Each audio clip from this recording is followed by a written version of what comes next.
প্রয়াত মুকুল রায়, রাজ্য রাজনীতিতে তার অবদান কম দেখানো যাবে না, কিন্তু আজ শারীরিক মৃত্যু হলেও রাজনীতিক মুকুলের মৃত্যু অনেক আগেই হয়েছে, আর তাতেও পিসি ভাইপোর খেলা আছে।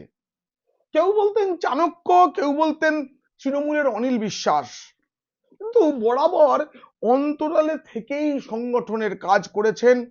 কিন্তু কপালের ফেরে তিনি সাংসদ হয়েছেন দুবার, রাজ্যসভা থেকে রেলমন্ত্রীও হয়েছেন কিছুদিনের জন্য, আর একেবারে জীবনের শেষ সময় এসে তিনি প্রথমবার মানুষের ভোটে জিতেছিলেন, বিজেপির টিকিটে বিধায়ক হয়েছিলেন, কিন্তু সেই জীবন তার সুখের হয়নি। রাজনীতিক মুকুলের মৃত্যু কিভাবে হয়েছে তার ময়না তদন্ত করতে বসেছি আজ। এই প্রতিবেদন ভালো লাগলে অবশ্যই সাবস্ক্রাইব করবেন। পিনাক কি বলছে, রাজনীতিক মুকুলের প্রয়াণের ময়না তদন্তে কি কি উঠে এলো জানতে দেখুন ও শুনুন পিনাক কি বলছে। সবাই মুকুল রায়ের বন্ধু নয়, বন্ধু হয়ও না। বারংবার দল বদল নিয়ে অনেকেই তার বিরোধী, আমারও অনেক বিষয়ে মুকুল রায়ের সাথে দ্বিমত রয়েছে। তবে এটা মানতেই হবে, বঙ্গ রাজনীতির আকাশে একটা সময় পর্যন্ত তিনি উজ্জ্বল নক্ষত্র হিসেবে ছিলেন। তার প্রসিদ্ধি ছিল সত্যিই একটা নিন্দনীয় কাজে। দল ভাঙানোর রাজনীতিটা মুকুল রায় খুব ভালো করতেন, সেটা তৃণমূল জমানাতেও করেছেন। বিরোধী শূন্য বাংলা গড়ার জন্য মমতা বন্দ্যোপাধ্যায় তাকে ব্যবহার করেছেন।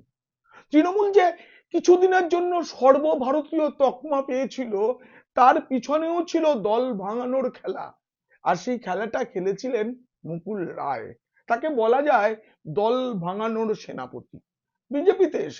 বিজেপিতে এসেও তৎকালীন কেন্দ্রীয় পর্যবেক্ষক কৈলাস বিজয়বর্গীয়র মদতে, আমি মদতে শব্দটা ব্যবহার করছি, মুকুল রায় তৃণমূল ভাঙিয়ে বিজেপিতে অনেক বেনজল এনেছিলেন। এটা অনেকে দাবি করেন, অভিযোগ করেন, আমি বলছি অনেক বেনজল এনেছিলেন। যারা যারা এখনো তৃণমূল থেকে বিজেপিতে এসে এখনো টিকে রয়েছেন, তাদের বেশিরভাগই কিন্তু মুকুল রায়ের হাত ধরে আসেননি। দলে মানে তৃণমূলে এই যে 2 নম্বর হয়ে গিয়েছিলেন তিনি, 2 নম্বর হওয়ার সময়টাই বাজ বিচার না করে তিনি যোগদান করিয়েছেন। দেখুন, মুকুলের যদি আমরা রাজনীতির সূচনা ধরি, সেটা কিন্তু বামপন্থী রাজনীতি। 70 দশকে কলেজ রাজনীতিতে মুকুল রায় এসএফআই করতেন।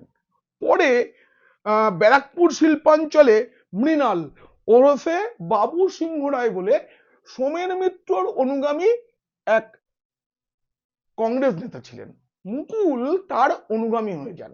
তখনও কিন্তু মুকুল কংগ্রেস রাজনীতির কেউ নয়, কংগ্রেসে তখন গনি খান সোমেন মিত্রদের জমানা চলছে, আর মুকুলের পরিচয় ছিল তিনি ওই আবু সিংহ রায়ের অনুগামী।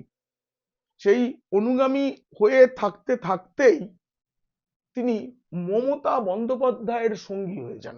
তখনও কিন্তু যুব কংগ্রেসে মমতা বন্দ্যোপাধ্যায়। মুকুলের রাজনৈতিক জীবনে এটাই হচ্ছে টার্নিং পয়েন্ট। কিন্তু পরে সেই মমতা মুকুল রায়ের সঙ্গে কি কি করেছেন সেগুলো আমি বলবো আপনাদের। ধীরে ধীরে মুকুল মমতার বিশ্বস্ত হয়ে ওঠেন। মমতা যখন যুব কংগ্রেসের সভাপতি হয়েছেন, তখন মমতার পুরোপুরি অনুগামী হয়ে গেছেন মুকুল রায়। 1992 সালে যখন মমতা বন্দ্যোপাধ্যায় প্রদেশ কংগ্রেসের সভাপতি হওয়ার জন্য সোমেন মিত্রের বিরুদ্ধে লড়ছেন, তখন মমতার পক্ষেই ছিলেন তৎকালীন কংগ্রেস নেতা মুকুল রায়। ভুল বললাম, মুকুল কোনোদিনও কংগ্রেসে নেতা হতে পারেননি। মুকুল চিরকাল হয় মৃণাল নয়, সোমেন নয়, মমতার অনুগামী হয়ে থেকেছিলেন। 1996 সালের বিধানসভা নির্বাচন, তখনই মমতার সঙ্গে কংগ্রেসের দূরত্ব তৈরি হচ্ছে।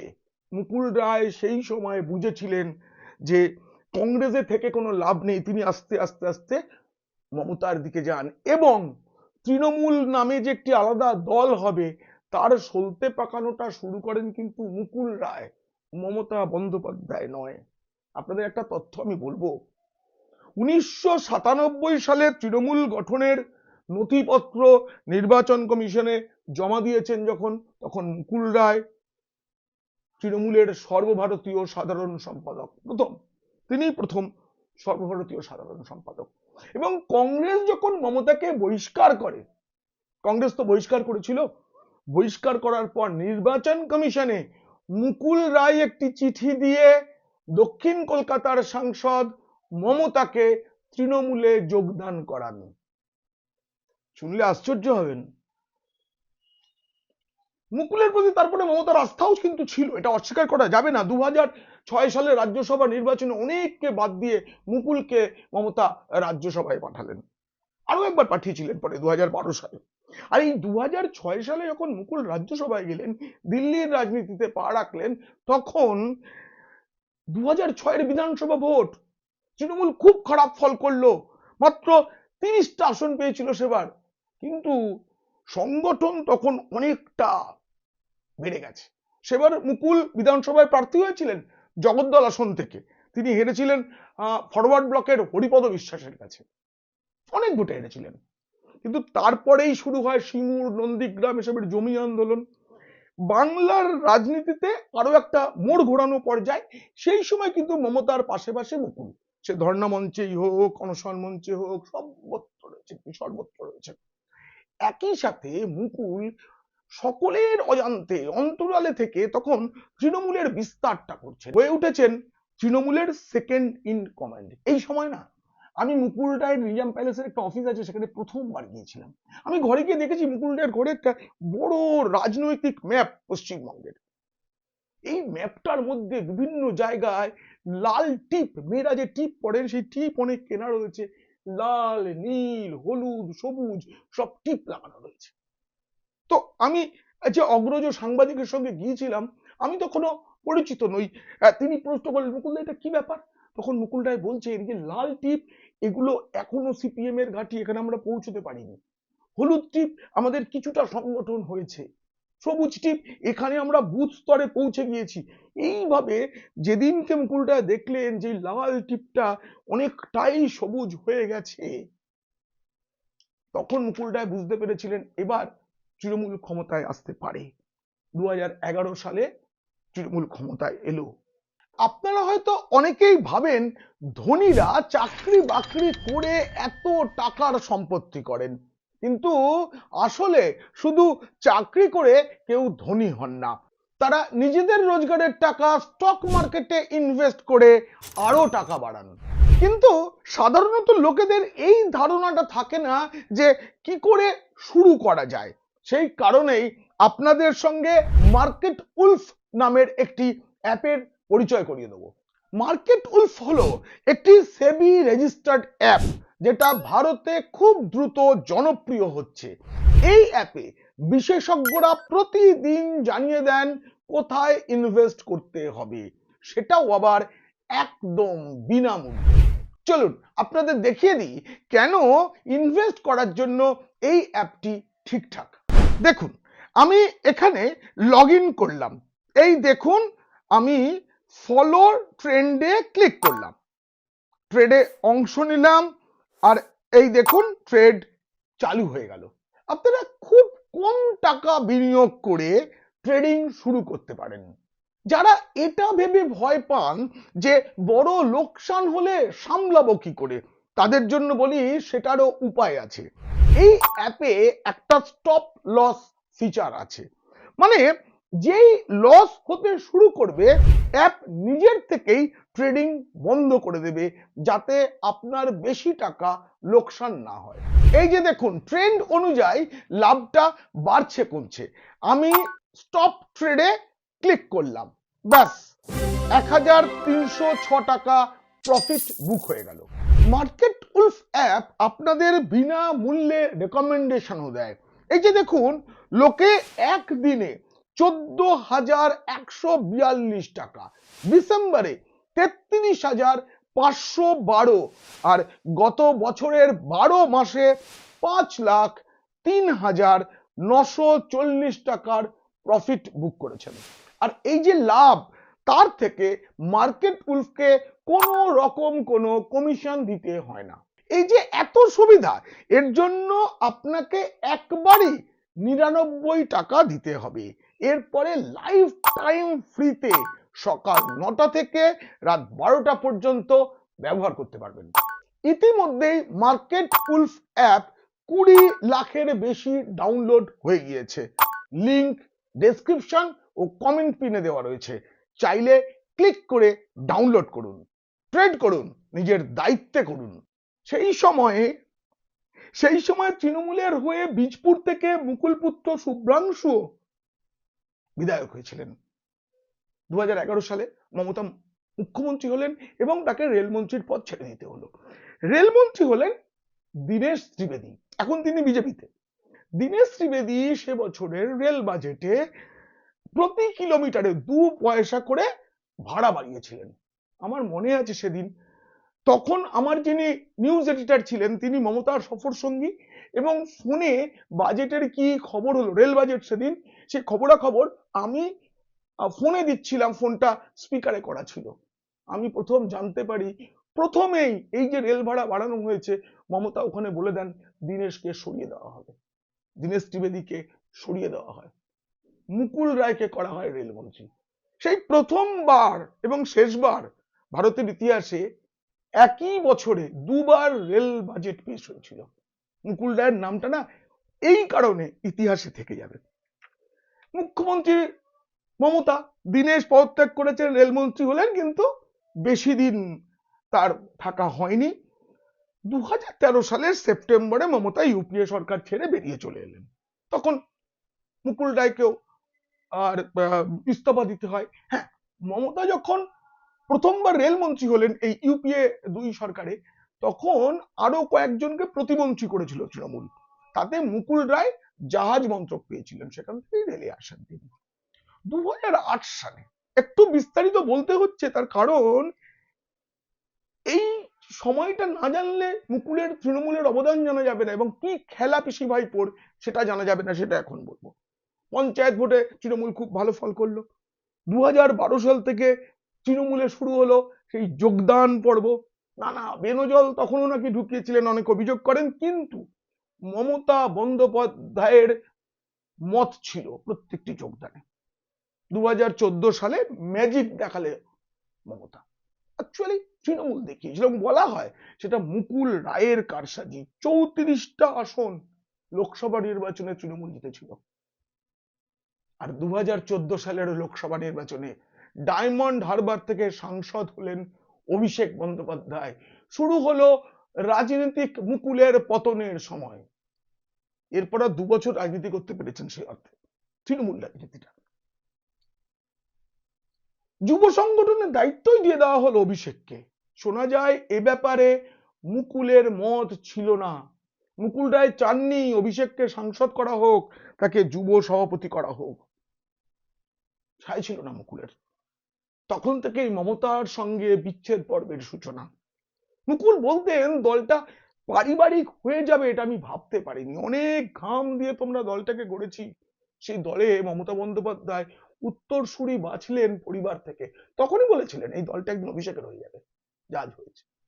এমনকি শোনা যায় পুত্র শুভ্রাংশুকে 2011 সালে যখন বিধায়ক করেছিলেন মমতা বন্দ্যোপাধ্যায়, তাতেও মত ছিল না মুকুল রায়ের, তিনি চাননি দলটা পারিবারিক হোক। 2015 সাল থেকে পুরোপুরি তৃণমূল থেকে বিচ্ছিন্ন হয়ে পড়েন তৎকালীন তৃণমূলের সর্বভারতীয় সাধারণ সম্পাদক। এখন যেমন তৃণমূল আঞ্চলিক দল, তখন কিন্তু তা ছিল না, সত্যি সর্বভারতীয় মর্যাদা ছিল। 2015 সালে হঠাৎ করেই মুকুলকে তৃণমূলের সর্বভারতীয় সাধারণ পদ থেকে সরিয়ে দিলেন মমতা, সাফল্য দেখার পরেই। কিন্তু 2016 ভোট যখন এগিয়ে এলো, সেই ভোটটা খুব কঠিন ছিল, মমতার দ্বিতীয়বার ফিরে আসাটা খুব কঠিন ছিল। তখন মুকুলকে ভোটের আগে আগে সর্বভারতীয় সহসভাপতি করে ফিরিয়ে আনা হয়, এবং 2016 সালে মমতা আবার ক্ষমতায় বসেন। সেই কঠিন ভোটে উতরে দেওয়ার জন্য মুকুল রায়ের অনেক বড় অবদান ছিল বলে মনে করা হয়। এরপর 2017 সালের অক্টোবরে তৃণমূলের রাজ্যসভার সাংসদ পদ থেকে ইস্তফা দেন মুকুল। মুকুলের সেই সময়টা কেমন ছিল জানেন? তখন ভাইপো বাবু এবং পিসিমণি মমতা বন্দ্যোপাধ্যায়কে তিনি খুব ভয় পেতেন। মুকুল একটা সময় এই রাজ্য থেকে তার নাম ভোটার তালিকা থেকে বাদ দিয়ে দিল্লির ভোটার তালিকায় যুক্ত করেন, তিনি দিল্লির ভোটার হয়ে যান, দেখান দিল্লির বাসিন্দা। যেদিন মুকুল রায় তৃণমূল থেকে ইস্তফা দিলেন সেদিন সকালে আমি দিল্লি পৌঁছই এবং মুকুল রায় জানতে পারেন আমি হোটেলে উঠছি, না আমার বাড়িতে চলে সোনার বাংলোতে আমি যাই। সেই সময় একটা ভিডিও আমি আপনাদের দেখাবো, তখন আমি এবেলা অনলাইনে চাকরি করি, আমার মোবাইল থেকে সেই ভিডিওটা আপনাদের দেখাচ্ছি, দেখুন। আমরা দাঁড়িয়ে আছি 181 নম্বর সাউথ এভিনিউয়ের সামনে। এই বাংলায় থাকেন রাজ্যসভার সাংসদ মুকুল রায়। তবে আজ যে কারণে রাজ্য রাজনীতি উত্তপ্ত হবে এই বাড়িটিকে কেন্দ্র করে, তখন সাংসদ থাকবেন না মুকুল রায়, কারণ তার ঘোষণা মতো আজই এই সাংবাদিক সম্মেলন করার আগে তিনি রাজ্যসভার সদস্য পদ ত্যাগ করবেন। রাজ্য রাজনীতির ক্ষেত্রে এই বাড়ির অনেক গুরুত্ব আছে। এই বাড়িতে একসময় দীর্ঘদিন এসে থেকেছেন তৃণমূল নেত্রী এবং তৃণমূল কংগ্রেসের উত্থান পতনের সঙ্গে জড়িয়ে আছে এই 181 নম্বর সাউথ এভিনিউ। আমরা ঠিক এর পাশে 183 নম্বর যে সাউথ এভিনিউয়ের যে বাংলো, সেই বাংলোতেই থাকেন তৃণমূল কংগ্রেসের তৃণমূল যুব কংগ্রেসের সভাপতি তথা লোকসভার সাংসদ অভিষেক বন্দ্যোপাধ্যায়। সব মিলিয়ে আজকে সাউথ এভিনিউ শুধু নয়াদিল্লির নয়, আজকে সাউথ এভিনিউ কলকাতা। কথা ছিল সেদিন ভেঙ্কাইয়া নাইডুর বাড়িতে গিয়ে তখন রাজ্যসভার পদ থেকে তিনি ইস্তফা দিলেন, ফিরে আসবেন, ফিরে কারণ রাজ্যসভার পদ থেকে ইস্তফা দেওয়ার পরেই তো দিল্লির বাংলোটার নিজের থাকবে না। কথা ছিল ওই দিনই তিনি বিজেপিতে যোগ দেবেন, কিন্তু বিজেপি তাকে খুব সহজে নেয়নি, অনেক খেলিয়েছে, অনেক সহজ ছিল না সেই যোগদান। নভেম্বরে গিয়ে তিনি দিল্লিতে বিজেপিতে যোগ দেন। আসলে বিজেপির সঙ্গে মুকুল রায়ের যে রাজনীতি তার অনেক মৌলিক পার্থক্য ছিল। মুকুল রায় ভারত মাতা কি জয় এই কথাটা সহজে বলতে পারেননি।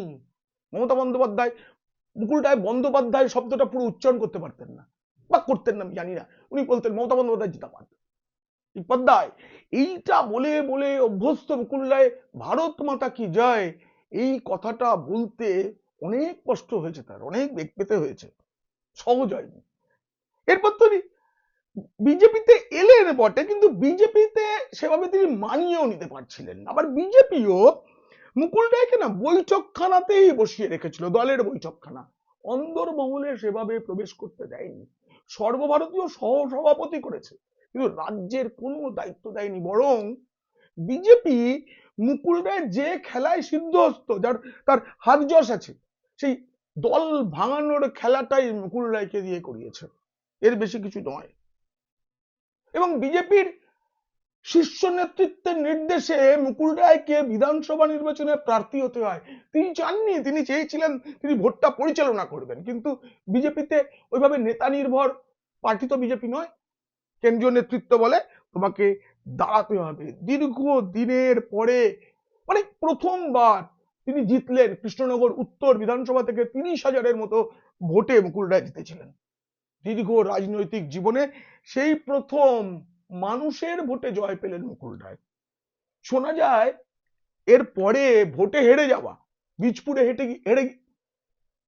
শোনা যায় এর পরে ভোটে হেরে যাওয়া, বীজপুরে বিজেপির প্রার্থী হয়ে হেরে গিয়েছিলেন মুকুল পুত্র শুভ্রাংশু রায়, এবং শুভ্রাংশু রায় নাকি হেরে যাবার পর মারাত্মক চাপে ছিলেন।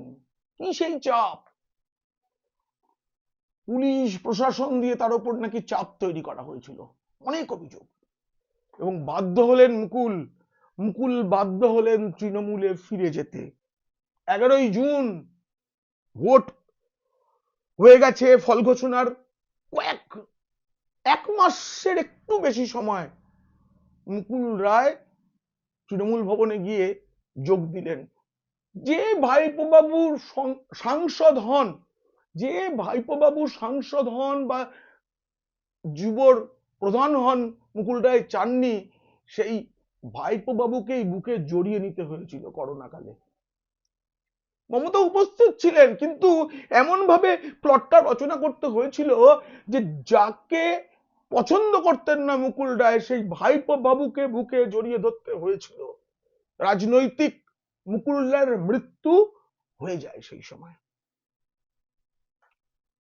এরপরে তো তাকে নিয়ে বিতর্ক যেমন বাড়তে থাকে তেমন করে মুকুল রায়ের অসুস্থতাও বাড়তে থাকে। এরই মধ্যে শ্রীকৃষ্ণ রায়ের মৃত্যু, কথাবার্তা অসংলগ্ন হতে থাকে মুকুল রায়ের, তিনি নিরুদ্দেশ হয়ে যান বলে রটানো হয় আসলে মুকুল রায় বিজেপিতে ফিরে যেতে চেয়েছিলেন।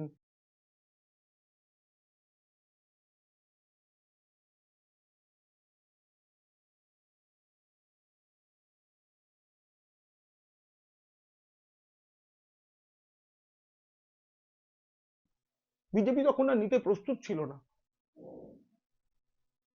ততদিনে তো তৃণমূলের সর্বভারতীয় সাধারণ সম্পাদক হয়ে গেছেন অভিষেক বন্দ্যোপাধ্যায়, যে পদে মুকুল রায় একদিন ছিলেন। এই যে অসুস্থতার সময়, সেই সময় একবার মুকুল রায়ের সঙ্গে দেখা করতে গিয়েছিলাম। প্রথমে আমাকে চিনতেই পারেননি, পরে একটু একটু চিনেছিলেন কিনা জানি না, কিন্তু আমিও না মুকুল রায়কে চিনতে পারিনি। এমন অসংলগ্ন কথাবার্তার মুকুল রায় তো আমার অচেনা। তাকে ঘিরে অনেক আড্ডায় আমি থেকেছি, পেছনের দিকেই থেকেছি। আমি খুব ঘনিষ্ঠ কোনো কালে ছিলাম না। কখনো কখনো তিনি ডেকেছেন, গেছি, আমার প্রয়োজনে গেছি, ঠিক আছে, কিন্তু তার সবকিছু সমর্থন করতে পারতাম না। তবে এই লোকটার নিঃশ্বাস প্রশ্বাস ছিল রাজনীতি, যেটা আগেই বন্ধ হয়ে গিয়েছিল পিসি ভাইপোর খেলায়। মুকুল রায়কে যেদিন ভোটে জেতার পর বিজেপি থেকে তৃণমূলে নেওয়া হলো, ওইসব নাটক তৈরি করা হলো, ছবি করা হলো, অথচ বিধানসভায় বলা হচ্ছে মুকুল রায় এখনো বিজেপিতে আছেন। মুকুল রায় বুঝতে পারছেন না তিনি তৃণমূলে না বিজেপিতে। তিনি একবার মুখ ফসকে বলেই ফেললেন, যাহা বিজেপি তাহাই তৃণমূল। হয়েছে তো এসব ঘটনা। রাজ্যসভার ভোট, রাষ্ট্রপতি নির্বাচন, উপরাষ্ট্রপতি নির্বাচন, সবেতে তাকে পিএসসি চেয়ারম্যান করে দেওয়া হলো। কেন? কারণ পিএসসি চেয়ারম্যান সাধারণভাবে বিরোধী দলের বিধায়ককে করা হয়। মুকুল রায় তো খাতায় কলমে বিরোধী দলের বিধায়ক। মমতা বন্দ্যোপাধ্যায়, অন্যায় বলা যাবে না, কিন্তু নীতিহীনতার এক খেলা খেললেন মুকুল রায়কে দিয়ে। পরে মুকুল রায় পিএসসির চেয়ারম্যান পদটাও ছেড়ে দেন, কোনোদিনও বৈঠকও করতে পারেননি, গুরুত্বপূর্ণ পদ। আমি সবকিছু সমর্থন করতে পারি, কিন্তু লোকটাকে নিয়ে যেভাবে খেলা খেলেছেন পিসি ভাইপো, এবং তৃণমূল যে পরিস্থিতি তৈরি করেছে, তাতে রাজনৈতিক মুকুল রায়ের যে অবদান, রাজনীতিক মুকুল রায়ের শ্বাস প্রশ্বাস অনেক দিন আগেই বন্ধ হয়ে গিয়েছিল। এবার শরীরী প্রক্রিয়ার শ্বাসও বন্ধ হলো। এই প্রতিবেদন কেমন লাগলো জানিয়ে অবশ্যই মন্তব্য করবেন। ভালো লাগলে বন্ধুদের, খারাপ লাগলে শত্রুদের শেয়ার করবেন। আপনারা খুব খুব ভালো থাকবেন। ইতিমধ্যেই মার্কেট উলফ অ্যাপ 20 লাখের বেশি ডাউনলোড হয়ে গিয়েছে। লিংক ডেসক্রিপশন ও কমেন্ট পিনে দেওয়া রয়েছে, চাইলে ক্লিক করে ডাউনলোড করুন। ট্রেড করুন, নিজের দায়িত্বে করুন।